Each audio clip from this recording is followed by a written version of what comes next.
Fala pessoal, sejam bem-vindos ao Varejo Insights, um podcast do Bora Varejo, aqui diretamente de Nova York. A gente está iniciando a nossa temporada 2025 com o oferecimento da Stone, a sua melhor escolha em meio de pagamento, Tecla T, empresa de tecnologia, JHSF e Contrip, o software de gestão de viagem mais popular do Brasil. Bom, aqui é um lugar onde as marcas investem na educação do varejo brasileiro para poder construir um futuro com mais eficiência, mais inovação, através de tecnologia e muito conhecimento aplicável para o seu negócio, para o seu varejo. Então, bora construir, aproveita os episódios, caderno e papel na mão, anota os insights e bora vender.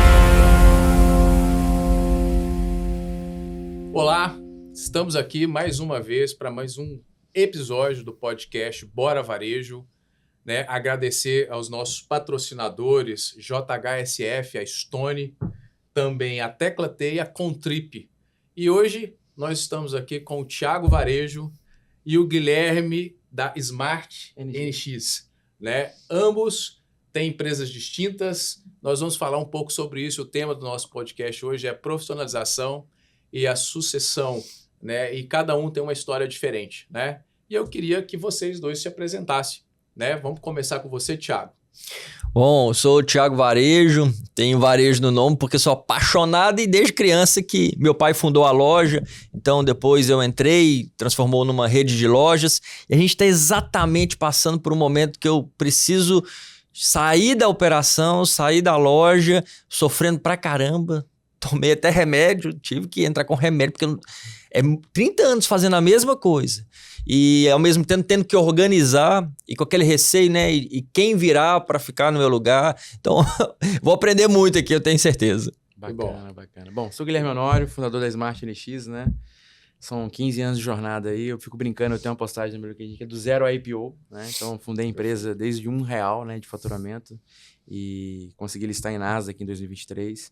Também tem bastante história nessa jornada para contar aqui. Acho que a gente vai ser bem produtivo esse nosso bate-papo aqui. Obrigado pelo convite mais uma vez aqui, por estar aqui com vocês. Nós é que agradecemos. Olha só que legal, Eu também venho de uma família empresária, de uma rede, E com as dores também da sucessão e da organização, eu acabei buscando conhecimento, isso virou uma forma de ajudar os outros hoje a também fazer a sua organização e a sucessão. Então, nós estamos um trio aqui de gente que tem como colaborar. E a primeira pergunta que eu faço é o seguinte, olha, qual que é o desafio maior hoje, primeiro, de trabalhar numa empresa onde você tem sócios, ou você que é um fundador solitário, mas depois teve aí uma aquisição ou uma fusão, uma junção com uma outra holding.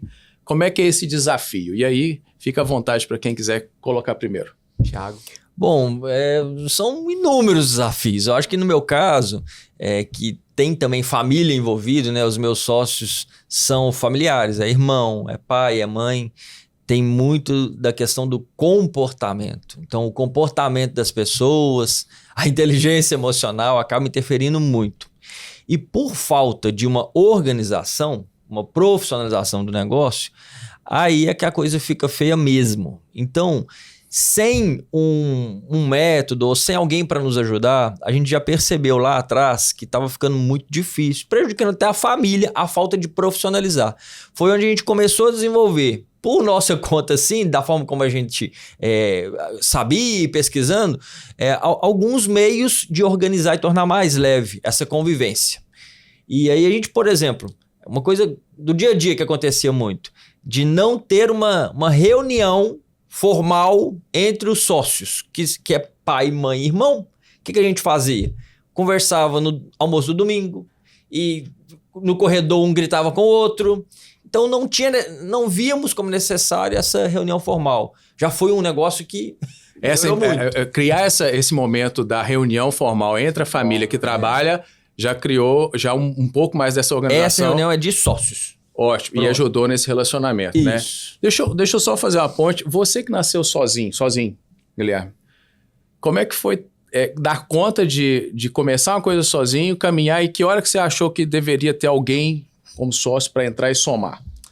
Cara, assim, é bem difícil, Assim, eu brinco, a jornada empreendedora é muito solitária. Exatamente. E quando você não tem sócio para agregar, ela se torna muito mais complexa. Você não tem com quem dividir, tem como você dividir com o seu colaborador uma dificuldade, uma decisão super estratégica. Doeu muito.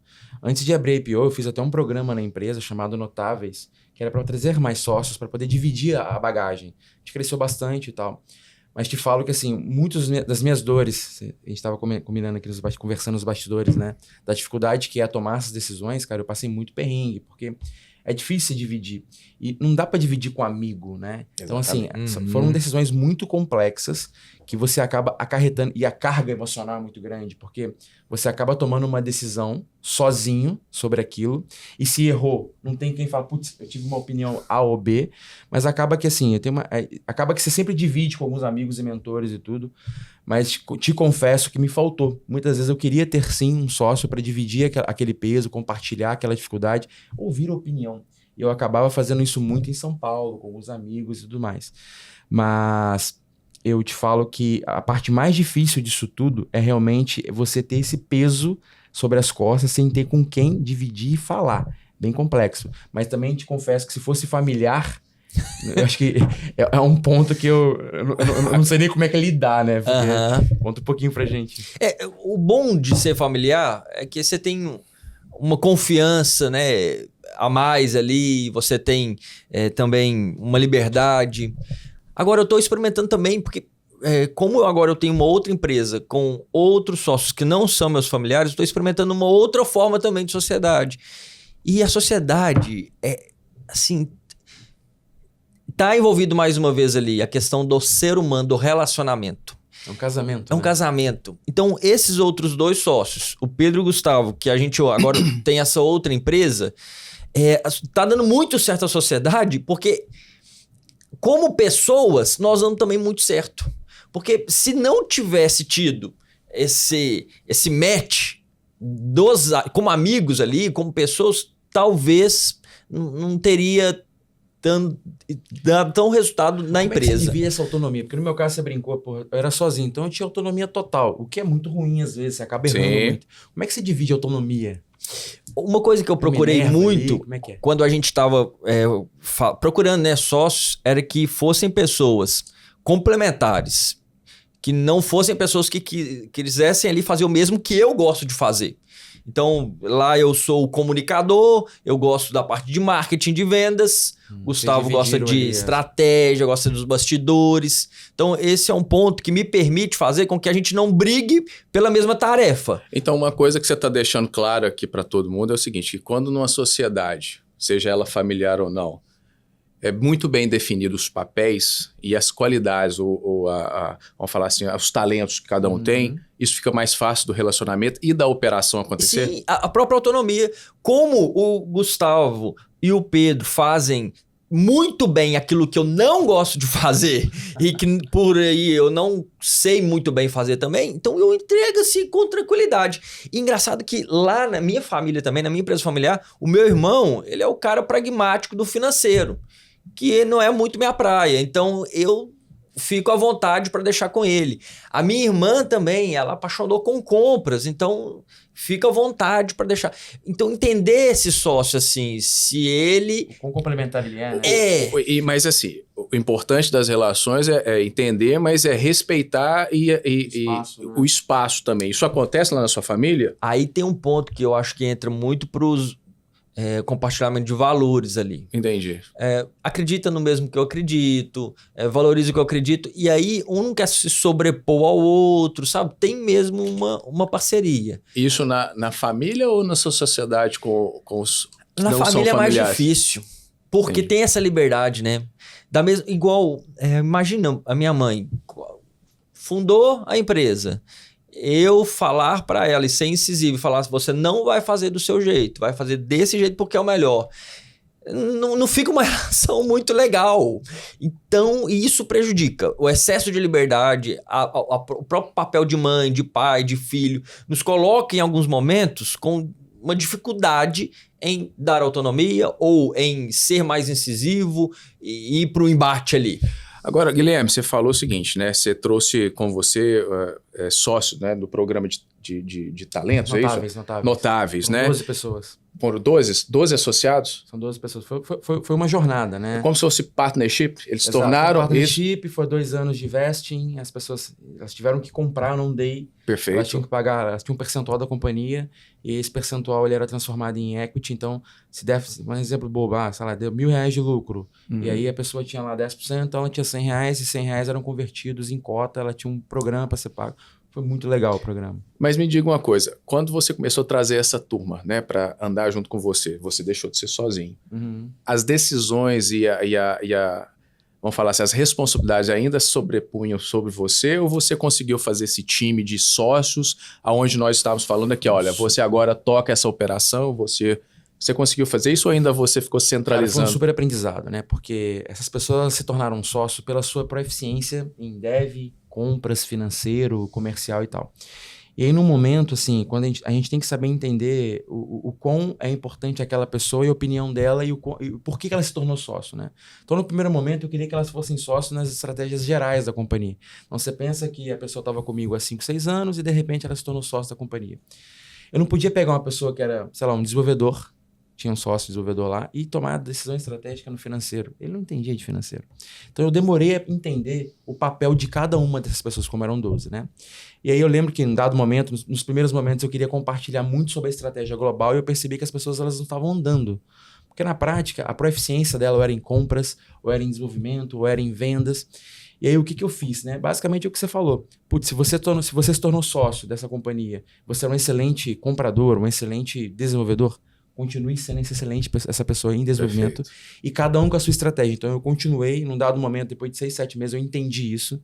E eu tirei o peso de dividir estratégia com a pessoa e falei, olha, foca no que você é bom em desenvolver ou em comprar, e eu vou focar no que eu sou bom em estratégia. Perfeito. Isso foi bem disruptivo para mim, porque no início, como eu levava tarefas muito complexas para essa pessoa que não tinha qualquer capacidade, né, de entender, meio que travou, dava discussão, aí a pessoa queria opinar numa coisa que ela não sabia. Então, assim, o grande aprendizado é isso, cara, saber, se você tem sócio, cobre a proeficiência dele, o skill dele. Exatamente. E saiba respeitar, inclusive, o espaço dessa pessoa e a decisão dessa pessoa. Isso deu muito certo para mim. Sim. Perfeito. Muito bem.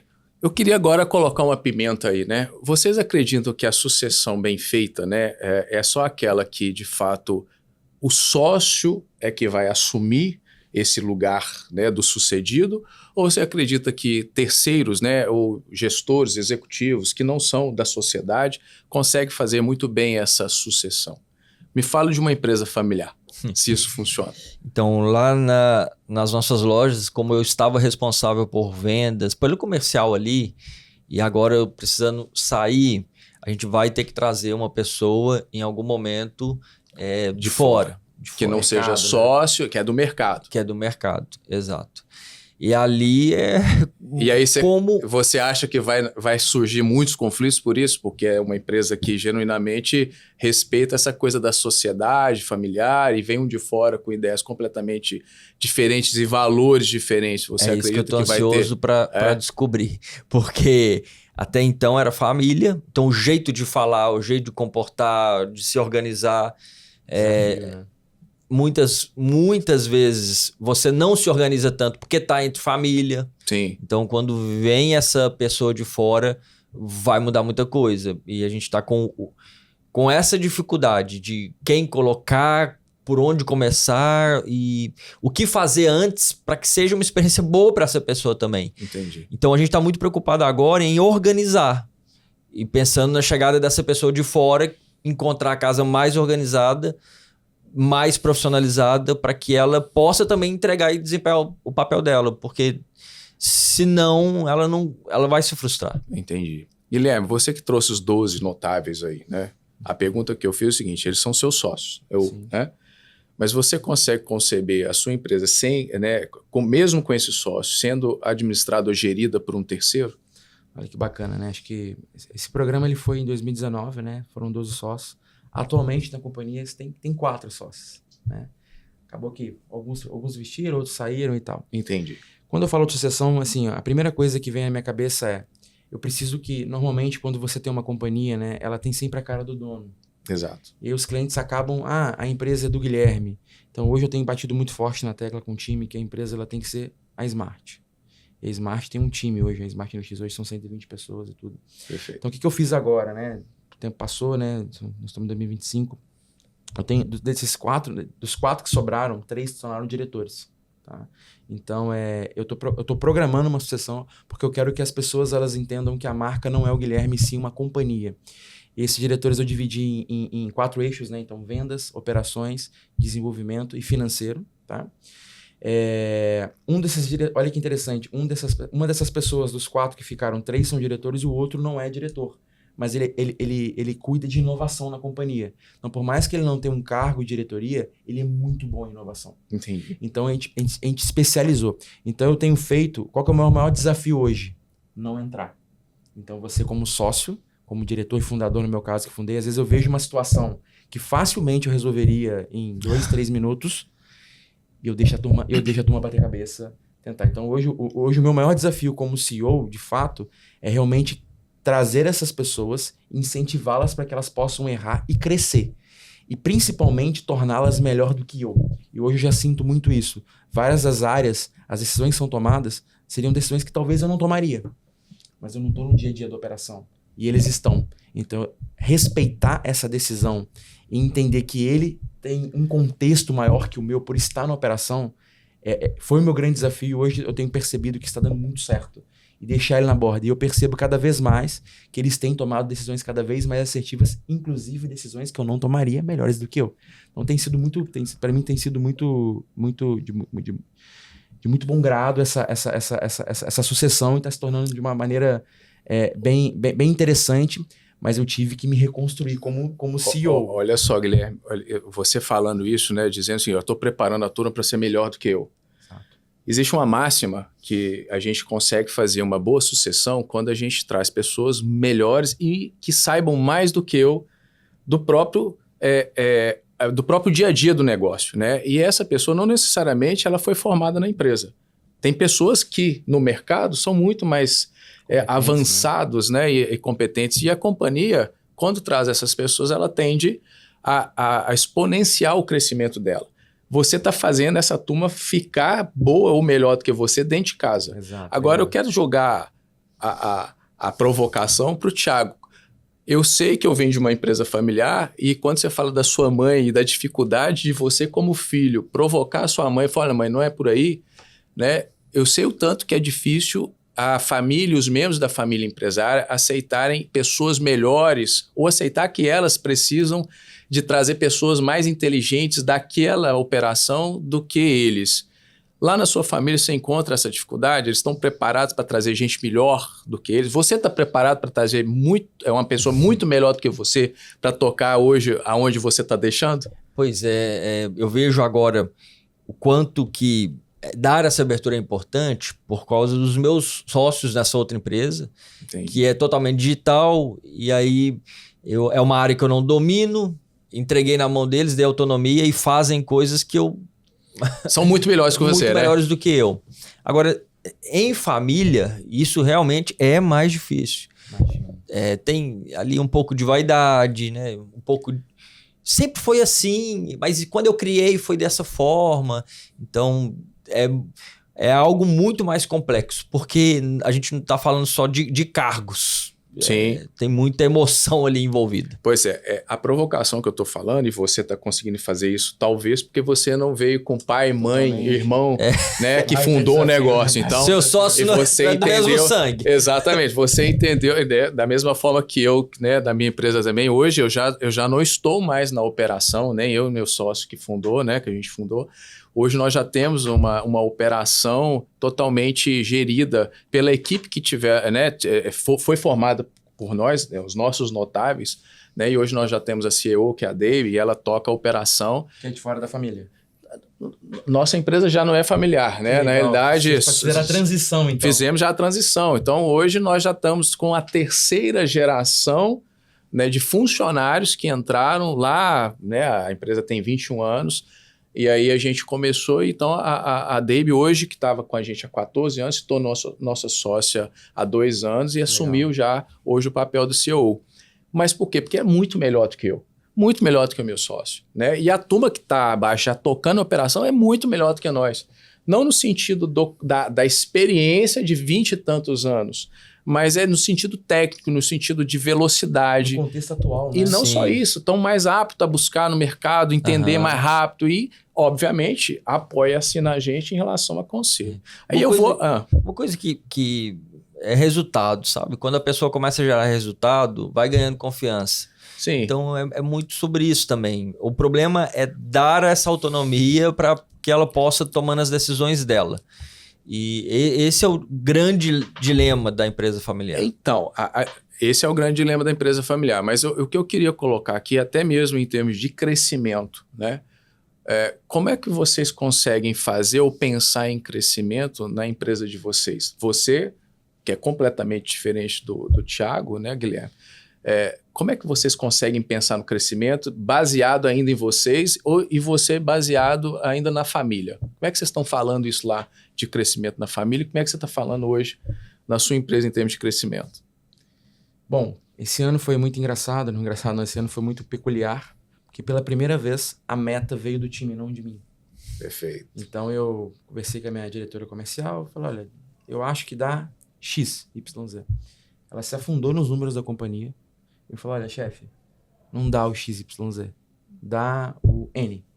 E ela mostrou para mim. Mas era mais ou menos? Menos. E aí ela embasou a decisão dela, foi super legal e tal, com números, pegou o histórico de 2, 3 anos de venda e tal, e falou, olha, eu quero ser desafiada, tá? Você pediu o número A, eu consigo entregar o C, tá? Posso buscar o B, que era um número um pouquinho acima, mas eu gostaria de fazer isso com o time. E ela trouxe muito fatos e dados. Então isso para mim foi bem legal, porque eu sempre jogava um número lá e eu tinha que convencer o time a buscar, né? Só que lembra que eu sou CEO, né? Então muitas vezes eu não tô catequizando aquele número todos os dias na companhia. E ela falou assim, olha, esse número aqui eu vou catequizar ele porque eu confio nele, porque eu vi número. Isso foi super importante. Te falo que esse é o primeiro ano. Ver isso acontecendo. Deu uma dorzinha, não? Deu uma dorzinha porque eu queria mais, mas de novo, aprendi a respeitar o time e principalmente quando eu falo de reverberar isso pro time, onde ela me levou? A Josi, minha diretora comercial. Gui, eu vou levar o time comigo e eu vou mostrar como chegar. E eu vou estar dia a dia mostrando o caminho. Então, o dia a dia eu não consigo mais estar operacional. Então, eu falei, cara, eu preciso dar esse voto de confiança. E eu acredito, assim, que vai dar super certo, porque a meta, ela está sendo comprada por todo o time de vendas e ela está sendo enraizada e catequizada diariamente. Então, eu ir lá e falar, olha, o número é A, e ir embora, não vai dar certo. Então, não, não vai dar certo e você não vai conseguir fazer uma sucessão bem feita, no sentido de não precisar mais te preocupar com a questão comercial, que o seu time dá conta de fazer independentemente de você, eu né? aprendi a respeitar esse profissional, mas eu fico imaginando na família. Eu tô curioso agora para ver o Thiago. Como é que vocês pensam em crescimento lá, baseado só em vocês, nas mesmas limitações, os mesmos conhecimentos, né? Sem estar abrindo aí para novas pessoas? Como eu estava falando, inclusive, nesse momento que eu tô saindo, a gente percebeu que a gente tinha que pautar mais em números e não no sentimento. E a empresa familiar estava muito pautada em sentimento. Eu acho, deveria. Meia hora, minha sensação não é essa, não é melhor, não é assim? É isso aí. Então, a empresa é gerida por feeling, né? São quantos sócios, só para matar a curiosidade ali na são família? 5. Como 5 sócios 3 irmãos, com os meu pais. pai e minha mãe. Isso. Seus pais São estão 3 vivos irmãos e pai e mãe. e eles participam, eles dão ainda opinião na gestão. O meu pai, ele acabou abrindo 2 postos de combustível para que ele pudesse sair da loja e se mantivesse ocupado, e que era um sonho dele. Para não dar conta de, para dar conta de não interferir. Exatamente. É mais para isso, né? Exatamente. Mas ele continuou deixando a interferência acontecer nos bastidores. Aí, como o posto envolveu muito, ele acabou deixando espaço dentro das lojas. Entendi. E aí o meu irmão abraçou o que era dele, que era o financeiro dentro das lojas. E agora, o que a gente tem feito é indo com os números. Então, nessa reunião, por exemplo, cada um sabendo ali das suas metas, quais números a gente vai observar, meu irmão do financeiro, minha irmã de compras, a gente está conseguindo tomar a decisão melhor, ter mais clareza. Não é sobre desconfiar ou confiar, mas saber o que está acontecendo na área do outro. E como eu estava falando assim, se está entregando resultado, eu estou tranquilo. Agora, se um número do financeiro não está indo muito bem, Inclusive, a gente pode tentar ajudar, pode... ali ele abrir, tô tendo dificuldade com isso aqui, e aí todo mundo participar e ajudar. Mas sempre pautado pelo número. Então a gente sair um pouco dessa coisa do coração, da emoção e mais pro racional. Quem trouxe esse viés de número na família? Foi eu, porque eu sempre me interessei muito, né, por essa questão de desenvolvimento do varejo. O varejo no Brasil, de forma geral, ele é muito... precário. Amador. Vamos falar essa palavra. É realmente muito doméstico. É muito doméstico. Mas assim, é porque na realidade o grande percentual de empresas no Brasil são de pequenos comerciantes, mesmo pequenos comércios, familiares na sua maioria, e a grande maioria deles não se baliza em indicadores para tomar decisão. Baliza em sentimento, em feeling, em vontade, né, em liderança propriamente dita. E realmente, quando se destaca, né, um membro da família que começa a levar para ela essa preocupação de tomar decisão a partir de números, a coisa começa a avançar, ou então avançar para melhor, então começa as brigas de fato. Não, porque você está vindo aqui com essa situação, sempre foi assim, né? Mas uma coisa que, né, a gente desviou um pouco da conversa, a pergunta foi como é que vocês estão pensando o crescimento? Através dessa introdução dos números que você está falando? O primeiro passo é esse, ter como construir objetivos claros para cada um, e aí a partir daí começar a debruçar em cima de estratégia, colocar para executar. E quando a gente fala de crescimento, o varejo precisa muito de time, né, de pessoas. Exato. Se não tem essa clareza, se a gente não consegue mapear os processos com os números, ter os números claros, a gente não consegue colocar mais ninguém. Pois é, uma pergunta. Você da sua família está aqui em Nova York hoje, na NRF. Bacana. Quem mais da sua família está contigo aqui para pegar isso tudo e levar para a empresa? Sabe aquele negócio de santo de casa não faz milagre? Sabemos muito bem. É muito disso. Eu costumo... Não vem ninguém? Não responde. Não vem ninguém? Não vem ninguém. É só você, então. Sabe o que é engraçado? Eu chego às vezes numa cidade e aí eu vou fazer uma palestra lá de varejo e o pessoal começa assim: nossa, o atendimento aqui da cidade é muito ruim, é muito ruim. Eu falo assim, pessoal, não. É que todo lugar tem defeito. Só que você convive muito mais com o seu varejo local, você enxerga mais os defeitos. Por que santo de casa não faz milagre? Minha mãe me conhece desde a época que eu sou pirralho. Sabe das artes que eu fiz. Sabe de tudo que... E aí ela olha pra mim hoje, ajudando um monte de dono de loja, e fala assim, não é possível. Esse menino que... Porque o filho pra mãe, pro pai, não cresce, né? Exato. E eles me deram muita autonomia. Sim. Ainda bem, lá atrás, foi de onde a gente conseguiu sair de uma lojinha pra 6 lojas. Hoje tá com os 2 postos. E é muito difícil para você, filho, colocar aquilo que você tem certeza e envolver. Ter que envolver irmão, ter que envolver pai e mãe. É difícil. Olha, fica aqui o convite, tá? Crescimento do seu negócio tem a ver intimamente com os sócios que estão na operação, já que você está saindo, vir buscar cada vez mais essa empreitada de conhecimento para fazer crescer.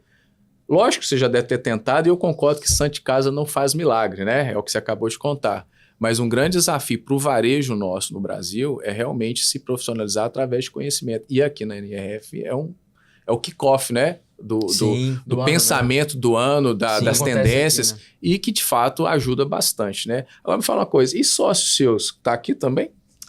Cara, não. Porque a provocação é a mesma, né? Exato. Se você continua ainda sendo o melhor cara da sua companhia, você sabe que tá um problema aí. Isso foi uma reflexão que eu fiz ontem à noite, eu voltando, né? Tava no evento e tudo, falando na AWS e tal. Eu falei, cara, eu tô errado. Eu voltei sozinho ontem, no Uber até pro hotel. Eu falei, poxa, não tem ninguém comigo aqui. Exatamente. Então, da mesma maneira que atualmente eu invisto, ano passado eu visitei China, Dubai e tal, eu fico brincando com um amigo meu que eu levo meus olhos para passear. Eu preciso fazer com que o meu time beba do mesmo conteúdo que eu. Exatamente. Então, eu te falo que um dos desafios, uma das metas que eu tenho para 26, eu já coloquei na minha cabeça, inclusive aqui na NRF, eu falei assim, bicho, eu não posso mais estar sozinho. Exato. Se eu estou criando um time, ele tem que estar do meu lado. E do meu lado em todo o conteúdo e conhecimento que eu tenho acesso. Então, Exatamente. Se eu tenho acesso à NRF, aí uma coisa que eu te digo, ano que vem, vai ter pessoas do meu time, isso parte de mim. Porque na prática, eu tenho que investir em pessoas. Que é um desafio muito grande, né? Muitas vezes a gente investe em pessoas que não são da família e que podem sair da empresa no dia 2, no dia 3, no dia 4. Mas o importante é você saber cativar essas pessoas e tê-las ao seu lado. E muitas vezes o empresário não investe no time por medo. Poxa, mas eu levei a pessoa na NRF, investi tanto, paguei passagem. Faz parte Perfeito. do jogo. É isso Faz aí. parte do jogo. Se vocês querem, né? Se a gente quer fazer uma sucessão bem feita, a gente tem que levar o nosso time para beber a mesma água da gente. Exato.